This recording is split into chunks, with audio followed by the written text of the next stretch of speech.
Hello friends, data structure में concepts को programming के थ्रू इंप्लीमेंट करने की सीरीज में हम लोग देख रहे हैं क्यू का इंप्लीमेंटेशन डायनेमिक एरेज की मदद से सी लैंग्वेज में।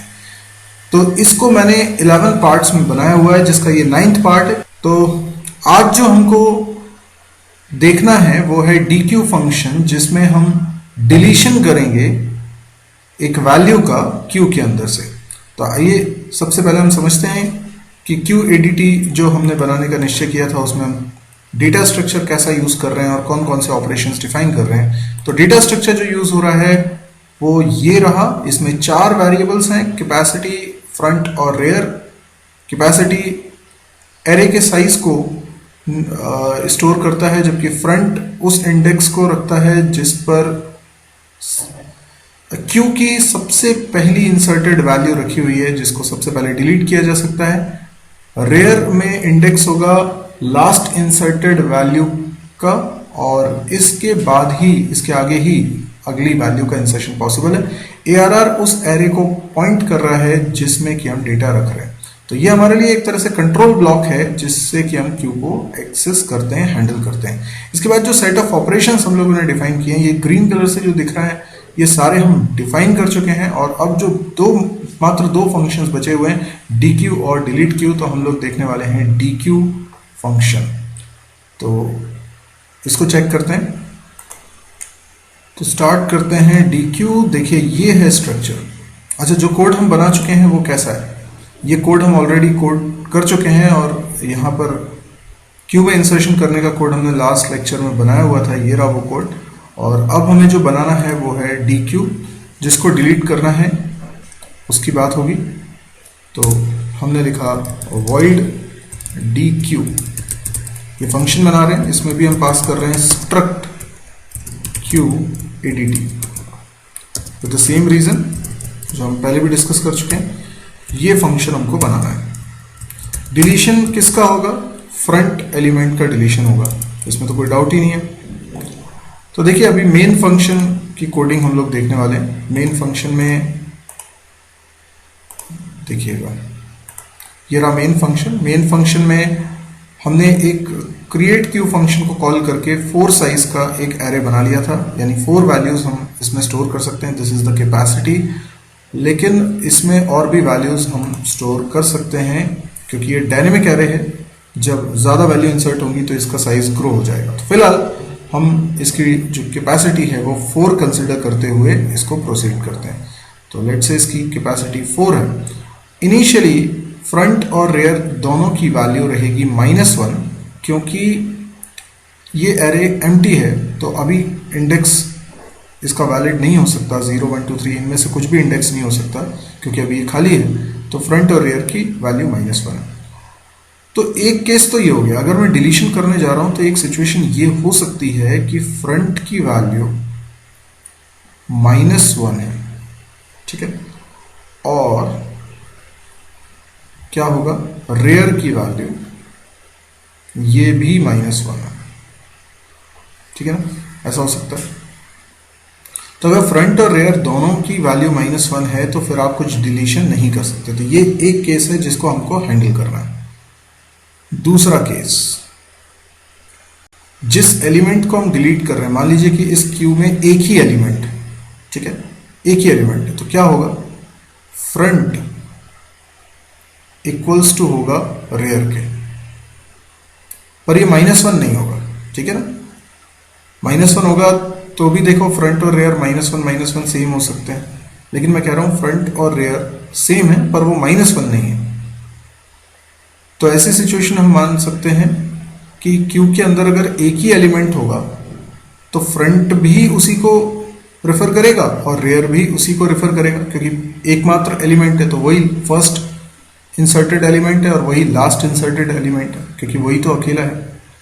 ऐसी सिचुएशन में हमें डिलीट करने के बाद, उस वैल्यू को रिमूव करने के बाद, फ्रंट और रेयर दोनों की वैल्यू -1 सेट कर देनी होगी, क्योंकि क्यू हो जाएगा एम्प्टी।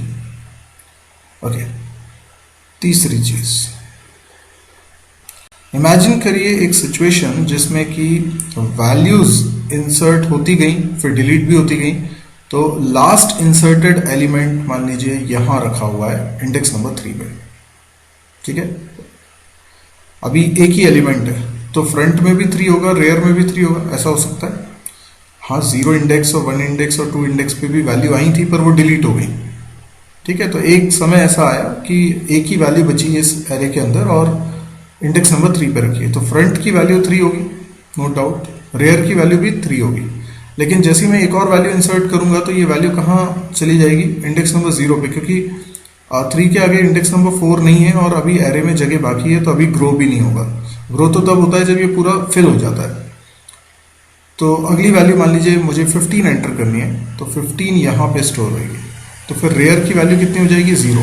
फ्रंट तो 3 ही रहेगा क्योंकि फ्रंट हिसाब रखता है उस वैल्यू का जो फर्स्ट इंसर्टेड है। 10 और 15 में सबसे पहले कौन सा इंसर्ट हुआ था, 10, इसलिए फ्रंट में तो फर्स्ट इंसर्टेड वैल्यू का ही इंडेक्स होगा।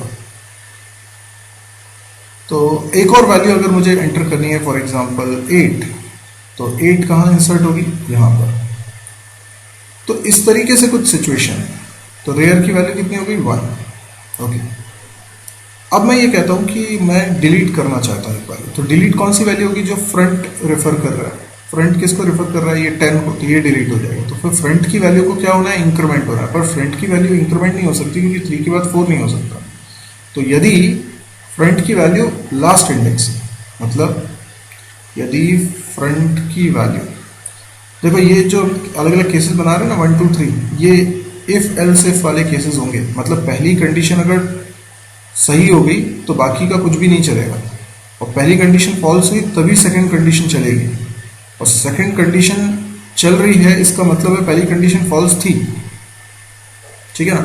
अब सेकंड कंडीशन भी अगर फॉल्स होती है तो थर्ड कंडीशन चलेगी, पर थर्ड कंडीशन चल रही है इसका मतलब फर्स्ट और सेकंड कंडीशन फॉल्स है, यानी सिंगल एलिमेंट है क्यू के अंदर, ऐसा नहीं हो सकता, ठीक है, ओके। तो मुझे क्या करना है, डिलीट करने के बाद फ्रंट में इंक्रीमेंट करने की बजाय उसमें 0 असाइन करना है। तो अगर फ्रंट की वैल्यू कैपेसिटी -1 है, कैपेसिटी -1, तो इसका मतलब है कि फ्रंट लास्ट इंडेक्स है, क्योंकि कैपेसिटी 4 है अगर, तो लास्ट इंडेक्स 3 होगा। तो फिर हम ऐसे सिचुएशन में क्या करने वाले हैं, फ्रंट की वैल्यू 0 करने वाले हैं। चौथा केस क्या होगा, चौथा केस नॉर्मल केस है कि फ्रंट की वैल्यू सिंपली इंक्रीमेंट करेंगे, यानी चौथा केस की कोई अलग से कंडीशन बनाने की जरूरत नहीं है। जब पहली तीनों कंडीशन फॉल्स है तो चौथा ही केस होगा, ठीक है, डिफॉल्ट केस। अच्छा, इन सबको हो जाने के बाद फिर मुझे कुछ चेकिंग करनी है। कैसी चेकिंग करनी है कि, है ना, जितनी मान लीजिए कैपेसिटी 4 है तो उसकी आधी वैल्यू फिल्ड है, बस एग्जैक्टली आधी वैल्यू फिल्ड है, क्योंकि आपने एक वैल्यू डिलीट करी। जैसे अब ये 3 वैल्यूज यहाँ पर दिख रहे हैं, अब मैं डिलीट करूंगा तो 10 डिलीट हो जाएगा, तो बचेंगे कितने, 15 और 8। तो टोटल कैपेसिटी इसकी 4 थी और उसमें आधी वैल्यूज ही रखी हैं। जब आधी वैल्यूज ही रखी होती हैं तो हम क्या करते हैं, हम हाफ क्यू फंक्शन को कॉल करते हैं और हमारे क्यू के साइज को आधा कर लेते हैं। तो हम चेक करेंगे फॉर हाफ क्यू, मतलब हाफ क्यू करना है या नहीं करना है, इसके लिए चेक करें। हाफ क्यू कब किया जाता है, जब कैपेसिटी के आधे एलिमेंट्स बचे होते हैं एग्जैक्टली, ठीक है। तो एक डिलीशन करने के बाद हम लोग चेक करेंगे। तो इस कोडिंग को इंप्लीमेंट करते हैं। बाकी अगर इस क्यू के अंदर कैपेसिटी से आधे एलिमेंट बचे होंगे तो वो आधे एलिमेंट किसी भी इंडेक्स पे रखे हो, हमें उससे कोई फर्क नहीं पड़ता, क्योंकि वो चीज़ तो हाफ क्यू फंक्शन में ऑलरेडी हैंडल हो चुकी है, जो हम पहले ही देख चुके हैं। तो चलिए अब इन चारों केसेस को हम एक एक करके कोड करते हैं। सबसे पहले फ्रंट की वैल्यू अगर -1 है और रेयर की वैल्यू भी -1 है, यानी हम ऐसा भी बोल सकते हैं कि हमारे पास एक फंक्शन है इज एम्प्टी क्यू, हम इसको कॉल कर लेंगे। तो हम यहाँ पे चेक करते हैं, यदि is empty Q function return करके देता है ट्रू, मतलब कि एम्प्टी है, तो हम कुछ भी डिलीट नहीं कर सकते। तो हम प्रिंट करा देते हैं अंडरफ्लो,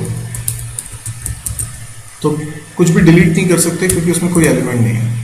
एल्स इफ लगा रहे हैं और इसमें क्या कंडीशन बनानी है, अगर फ्रंट रेयर के बराबर है तो फ्रंट मतलब सिंगल एलिमेंट है क्यू के अंदर, तो हम लिखेंगे Q arrow front equals to Q arrow rear. ठीक है, अगर ऐसा है तो क्या हो जाए, वो एलिमेंट सिंपली डिलीट होगा। ठीक है, वो एलिमेंट डिलीट होगा, तो हमें कुछ नहीं करना है, सिर्फ फ्रंट और रेयर की वैल्यू चेंज करनी है। तो क्यू एरो फ्रंट, इसमें रख देंगे हम -1 और इसी तरीके से रेयर में भी हम असाइन कर देंगे -1, यानी ये दोनों में -1 असाइन हो जाएगा। पहले -1 असाइन होगा रेयर में, फिर वही रेयर की वैल्यू फ्रंट में भी असाइन हो जाएगी, तो दोनों में ही -1 असाइन हो जाएगा। ठीक है, ओके। अगली चीज, अगला केस, एल्स इफ, अगर हमारा जिस फ्रंट एलिमेंट लास्ट इंडेक्स पे है ना, फ्रंट कैपेसिटी -1 है, तो मतलब लास्ट इंडेक्स पे है, तो हम लिखते हैं Q arrow front equals to Q arrow capacity -1। अगर ऐसा है तो फिर फ्रंट की वैल्यू सिंपली 0 कर दो। ठीक है, ओके। अगर ये केस भी नहीं है तो आखिरी केस क्या बचता है, सिंपली फ्रंट की वैल्यू को इंक्रीमेंट कर दो। तो Q arrow front assign Q arrow front +1।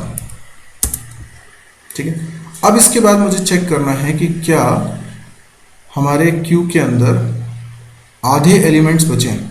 तो अब ये कैसे काउंट हो कि कितने एलिमेंट्स हैं क्यू के अंदर। तो ये कैलकुलेट करना बहुत ही सिंपल है। हमारे को एक वेरिएबल ले लेना है, सपोज करिए हमने एक वेरिएबल ले लिया आई। ठीक है, आई की वैल्यू फ्रंट से इनिशियलाइज करते हैं। ठीक, और इसको बढ़ाते चलते हैं, आई को एक एक करके इंक्रीमेंट करते चलते हैं। कब तक, जब तक आई की वैल्यू रेयर के बराबर नहीं हो जाती है ना। जब तक आई हमारा रेयर के बराबर नहीं हो जाता तब तक ये चलता रहेगा। ठीक है, अब अगर आई की वैल्यू लास्ट इंडेक्स हो जाती है तो हम सिंपली उसमें इंक्रीमेंट करने की बजाय 0 असाइन करेंगे। क्यों? क्योंकि अगर आई की वैल्यू लास्ट इंडेक्स हो जाती है तो उसके आगे इंडेक्स नहीं है, फिर हमें फिर से 0 से स्टार्ट करना होगा। ठीक है, तो कई बार ऐसा भी हो सकता है ना कि ये एक क्यू एरे है। ठीक है, सपोज करिए ये एरे, अब इसमें वैल्यू रखी हुई है। मान लीजिए फ्रंट जो है, इसका इंडेक्सिंग कर देता हूँ 0 1 2 3 4 5 6। ठीक है, मान लीजिए फ्रंट पे जो 5th इंडेक्स है, मान लीजिए ये फ्रंट है। ठीक है, और रेयर जो है वो है 2, ऐसा मान लीजिए रेयर की जो वैल्यू है वो 2 है। तो इसका मतलब क्या है, यहाँ वैल्यू है, यहाँ वैल्यू है, यहाँ वैल्यू है, यहाँ वैल्यू है और यहाँ वैल्यू है। तो आई की वैल्यू क्या होगी, सबसे पहले 5 होगी, फिर आई की वैल्यू 6 होगी, फिर आई की वैल्यू 7 नहीं होगी, फिर आई की वैल्यू 0 होगी, 0 के बाद फिर 1 होगी और 1 के बाद 2 होगी। तो ये कितनी बार चला, तो ये 5 बार चला। तो हम कह सकते हैं कि इसमें 5 वैल्यूज रखी हुई हैं। ठीक है, ये हमारा लॉजिक है। तो इसको हम पहले चलाते हैं। इसके अंदर हमें एक वेरिएबल बनाना पड़ेगा आई नाम का, इंट आई। ठीक है, अच्छा, अब ये भी देखना पड़ेगा कि कहीं ऐसा तो नहीं कि क्यू ऑलरेडी एम्प्टी है। ठीक है, ऐसा भी हो सकता है। तो उस केस को हम देखेंगे। पहले ये नॉर्मल केस वाले को बना लेते हैं। पहले हम लिखते हैं फॉर आई की वैल्यू फ्रंट से स्टार्ट करते हैं। ठीक है, और आई की वैल्यू जब तक इक्वल नहीं है, ठीक है, I is not equal to rare. ठीक है, तो not equal to Q arrow rare, जब तक रेयर के बराबर नहीं हो रही है आई की वैल्यू तब तक चलेगा। ठीक है, आई की वैल्यू जैसे ही रेयर के बराबर हो जाएगी तब रुक जाएगा। तब तक मैं आई में चेंजेस करता रहूँगा। तो आई में क्या चेंजेस करना है वो मैं यहाँ पे नहीं लिखता हूँ, इस जगह को खाली छोड़ देता हूँ। और इस फॉर लूप की बॉडी में मैं लिखता हूँ यदि आई की वैल्यू कैपेसिटी -1 है, ठीक है, तो आई में असाइन करो 0, नहीं तो आई में एक एक करके इंक्रीमेंट करते जाओ। अब जैसे मान लीजिए कि एरे के अंदर 2 ही एलिमेंट रखे हुए हैं, ठीक है, ऐसा भी हो सकता है, इंडेक्स नंबर 5 और 6 पे रखे हुए हैं ना एरे के अंदर, ठीक है, लास्ट के जो 2 इंडेक्स है ना बस उसमें वैल्यूज रखी हैं 5 और 6 पे, तो आई की वैल्यू 5 हुई, ठीक, ये लूप चल रहा है, आई की वैल्यू 5 है, और हम देखते हैं कि आई की वैल्यू लास्ट इंडेक्स नहीं है इसलिए इंक्रीमेंट होगा तो आई की नेक्स्ट वैल्यू हो जाएगी 6, ठीक है, और फिर हम ऊपर देखेंगे कंडीशन आई बराबर, आई नॉट इक्वल टू रेयर है क्या, अच्छा आई की वैल्यू कितनी है, आई की वैल्यू है 6 और रेयर की वैल्यू भी कितनी है 6 है, क्योंकि 2 ही एलिमेंट रखें, तो लास्ट इंडेक्स अगर रेयर की वैल्यू है तो क्या हो जाएगा, तो होगा ये कि ये कंडीशन फॉल्स हो जाएगी क्योंकि वो तो इक्वल है, यहाँ लिखा है नॉट इक्वल है तो कंडीशन ट्रू रहे, तो हमारा लूप क्या हो जाएगा, एंड हो जाएगा। तो आई की वैल्यू इस समय कितनी है, आई की वैल्यू इस समय कितनी है, तो आई की वैल्यू है 6। अब हमें ये हिसाब रखना है कि आई टोटल कितनी बार इंक्रीमेंट हुआ है, आई जितनी बार इंक्रीमेंट, क्योंकि आई की वैल्यू ना कोई 1 से स्टार्ट तो हो नहीं रही, आई कोई काउंटर तो है नहीं, तो आई की वैल्यू कितनी बार चेंज हुई है हमें इसका हिसाब रखना है। तो हम क्या करते हैं, एक और वेरिएबल ले लेते हैं, लेट्स से साइज, जिसकी इनिशियल वैल्यू रखते हैं 0, और हर बार जब इस लूप की बॉडी के अंदर आएंगे तो हम क्या करेंगे, साइज को इंक्रीमेंट करेंगे हर बार, ठीक है, लेकिन क्योंकि ये लास्ट इंडेक्स के आ जाने पर लूप रुक जाता है, तो यानी लास्ट इंडेक्स वाले समय पर ये इंक्रीमेंट नहीं हो पाता, तो ये इंक्रीमेंट एक कम बार होगा, है ना, तो 2 एलिमेंट्स हैं तो ये जैसे एक ही बार लूप की बॉडी के अंदर आओगे आप, क्योंकि दूसरी बार में तो ये कंडीशन फॉल्स हो जाएगी, तो इसलिए एक बार एक्स्ट्रा इंक्रीमेंट आपको करवाना पड़ेगा बाहर, साइज प्लस, ठीक है। अब साइज के अंदर क्या रखा हुआ है, कितने एलिमेंट्स एरे के अंदर हैं, यदि साइज की वैल्यू कितनी है, इक्वल्स टू कैपेसिटी -1, तो क्या कर दें, तो हम कॉल कर दें हाफ क्यू को, ठीक है।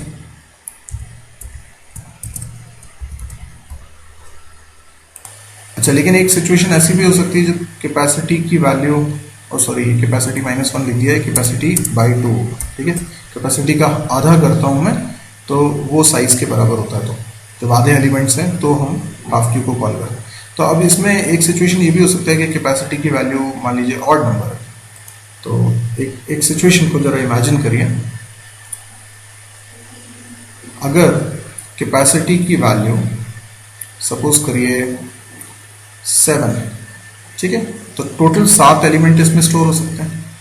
अब मान लीजिए साइज की वैल्यू आती है 4, ठीक, तब तो कैपेसिटी का हाफ करने पर कितना आएगा, कैपेसिटी का हाफ करूंगा तो 3 आएगा, है ना, 7/2 इज 3, क्योंकि दोनों इंटीजर है तो रिजल्ट 3.5 नहीं आएगा, 3 आएगा, ओके।